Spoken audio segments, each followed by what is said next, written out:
అంటారు లలిత స్కందము. భాగవతం అనేటటువంటిది సామాన్యమైనటువంటి గ్రంథం కాదు. లలిత స్కంధము, కృష్ణమూలము, శుకాలాపాభిరామంబు. ఇది దీని యొక్క స్కందము చూస్తే లలితమ్మ, లలిత స్కందము, కృష్ణమూలము. కృష్ణుడు మూలమై ఉన్నాడు.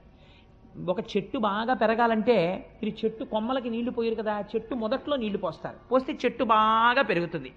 లలిత స్కందము, కృష్ణమూలము, శుకాలాపాభిరామంబు. శుకబ్రహ్మ ఆలాపన చేసినటువంటి మహోత్కృష్టమైనటువంటి స్తోత్రము భాగవతం. శుకాలాపాభిరామంబు. మంజులతా శోభితమున్, అపారమైనటువంటి మంజులమైనటువంటి మాటలతో శోభిస్తూ ఉంటుంది. సువర్ణ సుమన సుజ్ఞేయమున్.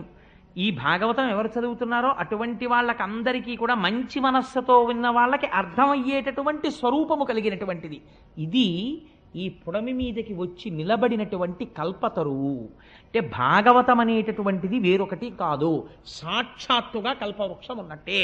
భాగవతంలో 10 పద్యాలు వచ్చాయి, వాడికి ఏమైనట్టు? కల్పవృక్షం వాడి జేబులో పెట్టుకు తిరుగుతున్నట్టు. వాడి కోరిక తీరుతుంది. ఎందుకని తీరుతుంది?